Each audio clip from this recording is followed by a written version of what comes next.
tardes a todos.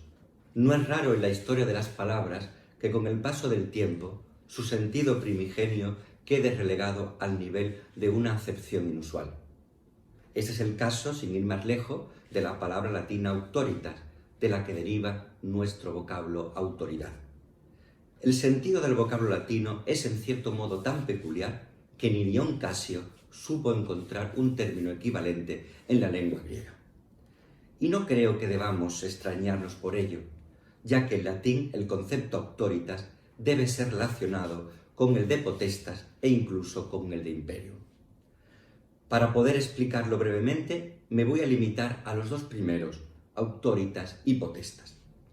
Sintetizando, podemos decir que la potestad es el poder en sí que se hace visible en la capacidad de imponerse con el uso de la fuerza, si así fuera necesario. Por tanto, la potestas existe cuando el magistrado tiene en sus manos determinados recursos coercitivos para imponer el cumplimiento de sus decisiones. Sin embargo, la autoridad en Roma no nace de la legitimidad en el uso de la fuerza, sino del prestigio moral y del reconocimiento público. Es decir, para disponer de autoridad un individuo debe ser reconocido como ejemplo ético por el resto de sus conciudadanos. Si confrontamos estos dos términos, podemos afirmar que en Roma existía un sutil equilibrio en el ejercicio del poder. Por un lado estaba el poder con capacidad coactiva y por el otro el poder nacido del prestigio moral. Esto último es la autoridad, en la que la legalidad y la ética se tejen para servir de trama al poder que surge de la honra, del respeto y del acatamiento voluntario. La relevancia de la autoridad era tan grande que la magistratura de la censura, además del cometido conocido de vigilar las finanzas y de realizar el censo de ciudadanos, tenía otro cometido que era el de velar por la moral pública, para que nadie con autoridad infringiera los principios morales. La alta consideración de esta magistratura se pone de manifiesto en que los censores eran elegidos entre los senadores que hubieran sido al mismo tiempo cónsules, o en que Augusto asumiera la censura como una magistratura propia de su rango.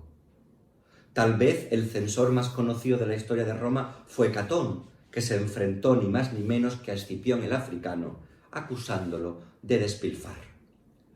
Pues bien, lo importante de lo dicho es recalcar que la autoridad no nace del control de la fuerza, sino del prestigio nacido de la impecabilidad ética.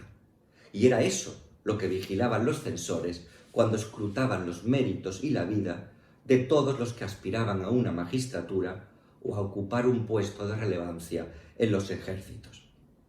En consecuencia, las personas con autoridad son obedecidas porque se les reconoce públicamente pulcritud moral.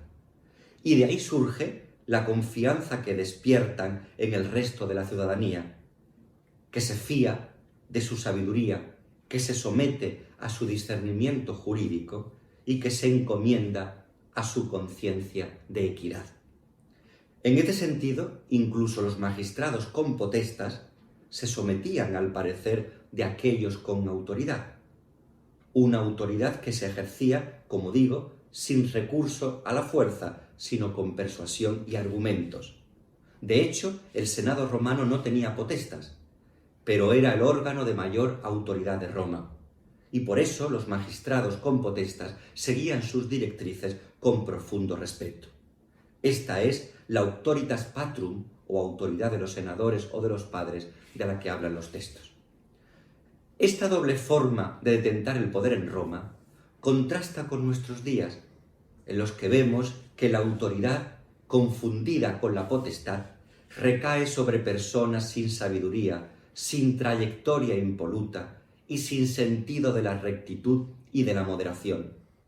A falta de autoridad en sentidos romanos, esos políticos pretenden intervenir en la vida pública sin que se hayan ganado el respeto de la ciudadanía y sin que puedan blandir una hoja de servicios límpida.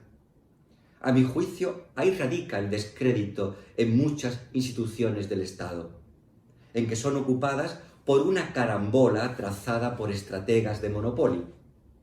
En ese contexto, el más incapaz, el más sagaz, el más tramposo, tiene expedito el paso hasta las gradas de la política y con ello el acceso a un poder que solo es asumido por los ciudadanos por la fuerza, por el miedo o por la resignación.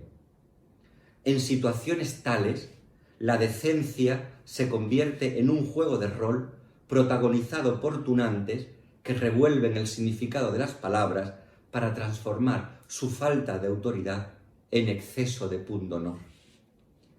Esos tales olvidan que en su sentido primigenio la autoridad iba unida a la libertas y a la dignitas, a la libertad que nace de la sumisión a las leyes y a la dignidad que brota de haber antepuesto el bien público a cualquier otra consideración.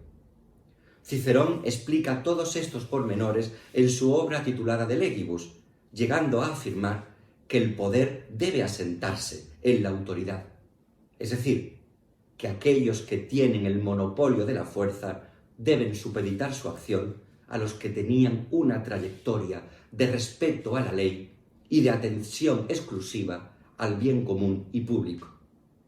Por eso dijo Cicerón que Metelo hizo con autoridad lo que no pudo hacer con potestad. Ese fue su propio caso, o el del mismo Augusto, del que se dice en su Res Gestae que no tuvo potestad, pero sí más autoridad que nadie. Este es también el sentido del vocablo autoridad cuando es referido a los textos clásicos. Es una acepción medieval del vocablo que surge de la conciencia de que en esos textos heredados del mundo clásico se encontraba la descripción más válida, equitativa e incorruptible del saber humano. Amigos, la arbitrariedad, el partidismo y la tendenciosidad arruinan la autoridad, aunque hoy en día parezcan ser la fuente del poder. Buenas tardes.